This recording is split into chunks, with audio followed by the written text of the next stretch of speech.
2월 11일 오늘의 말씀은 누가복음 2장 1절에서 20절입니다.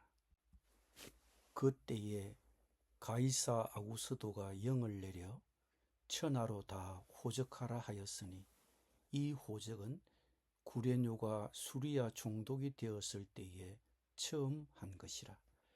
모든 사람이 호적하러 각각 고향으로 돌아가매 요셉도 다윗의 집 족속이므로 갈릴리 나사렛 동네에서 유대를 향하여 베들레헴이라 하는 다윗의 동네로 그 약혼한 마리아와 함께 호적하러 올라가니 마리아가 이미 잉태하였더라.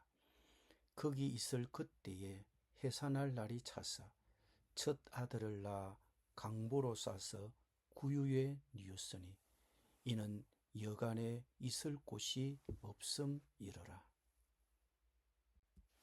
그 지역의 목자들이 밤에 밖에서 자기 양떼를 지키더니 주의 사자가 곁에 서고 주의 영광이 그들을 두루 비추매 크게 무서워하는지라. 천사가 이르되 무서워하지 말라.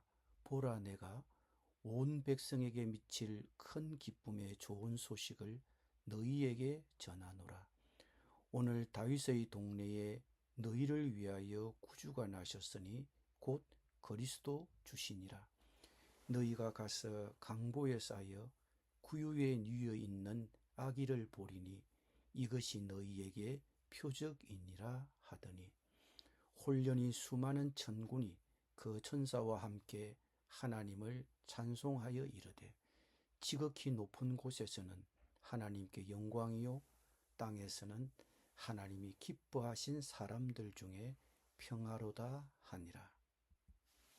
천사들이 떠나 하늘로 올라가니 목자가 서로 말하되 이제 베들레헴으로 가서 주께서 우리에게 알리신 바 이 이루어진 일을 보자 하고 빨리 가서 마리아와 요셉과 구유에 누인 아기를 찾아서 보고 천사가 자기들에게 이 아기에 대하여 말한 것을 전하니 듣는 자가 다 목자들이 그들에게 말한 것들을 놀랍게 여기되 마리아는 이 모든 말을 마음에 새기어 생각하니라. 목자들은 자기들에게 이르던 바와 같이 듣고 본 그 모든 것으로 인하여 하나님께 영광을 돌리고 찬송하며 돌아가니라. 아멘.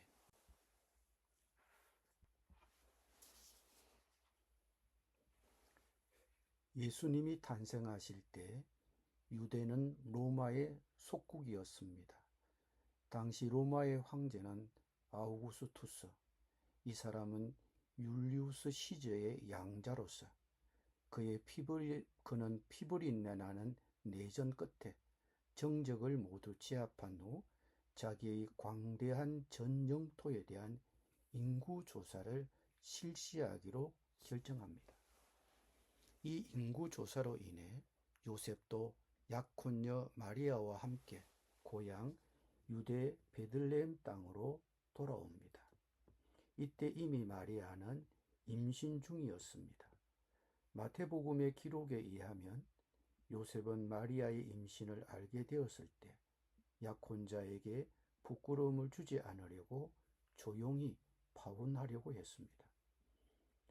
그때 하나님의 천사가 꿈에 요셉에게 나타나 마리아의 임신, 즉 예수의 출생의 비밀을 들려주셨습니다. 이에 요셉은 천사의 지시대로 마리아와 파혼을 하지 않고 예수를 낳을 때까지는 마리아와 잠자리를 같이 하지 않았습니다. 그리고 로마 황제의 칙령을 따라 약혼녀 마리아와 함께 고향으로 돌아옵니다.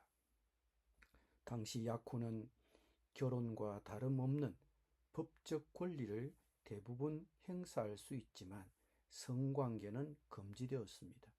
그러므로 임신하여 배가 부른 약혼녀를 데리고 여행하는 것은 대단한 용기를 필요로 했을 것입니다.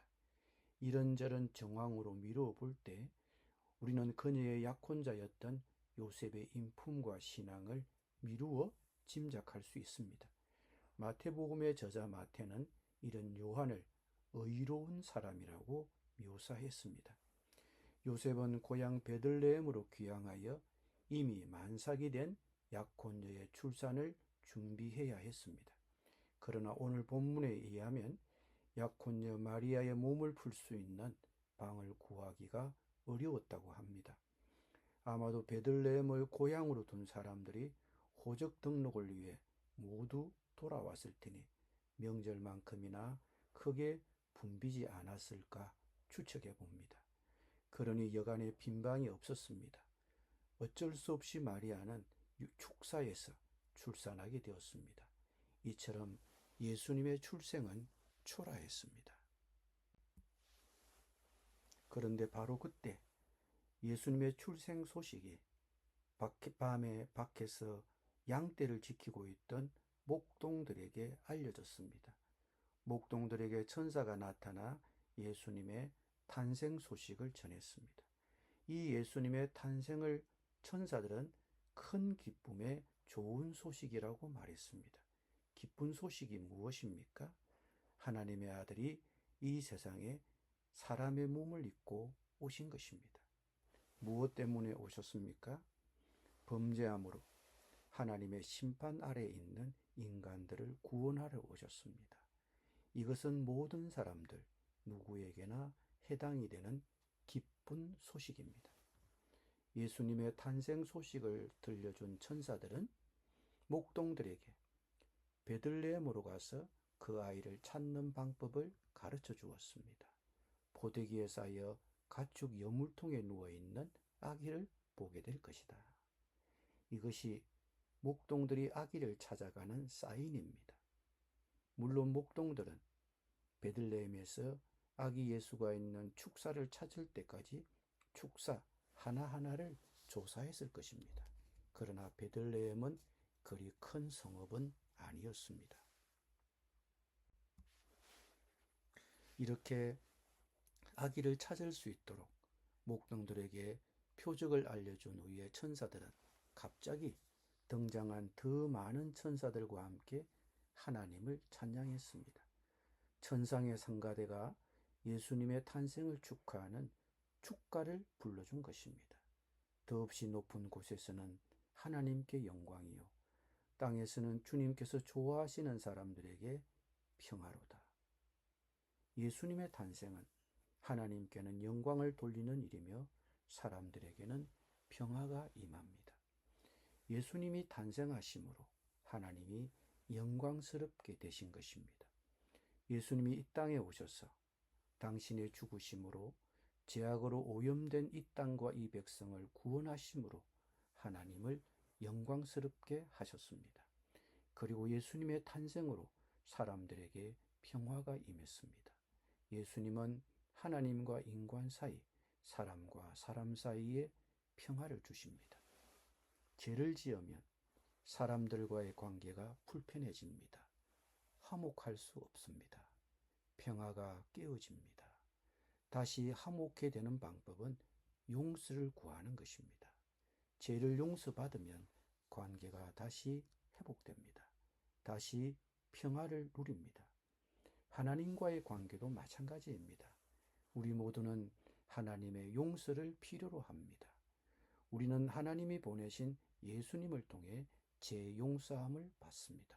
그리고 그 용서를 통해 하나님과의 관계가 회복됩니다.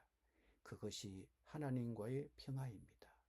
이것이 또한 성탄절의 의미이기도 합니다. 사람과 사람 사이에서, 하나님과 사람 사이에서 막힌 것이 있으면 평화가 없습니다. 죄 문제 해결이 모든 인간에게 얽힌 문제의 해결임을 알아야 합니다. 우리 모두 죄인임을 자각해야 합니다. 그리고 예수 믿고 죄 용서함을 받아야 합니다. 그래야 비로소 화평이 임합니다. 죄를 해결치 않고 죄악 가운데 그대로 있어서는 결코 화평을 맛볼 수 없습니다. 진정한 평화는 죄가 없는 곳, 죄가 용서받은 곳에 임합니다. 예수 그리스도를 통해 죄 용서를 받고 하나님과 화해를 이루고 여러분의 마음에 진정한 평화를 누리시기를 바랍니다. 기도드립니다. 모든 사람이 예수 그리스도를 믿고 죄 용서함을 받아 하나님과 화해를 이루고 그 마음에 진정한 평화를 누리게 하여 주옵소서. 예수님의 이름으로 기도드립니다. 아멘.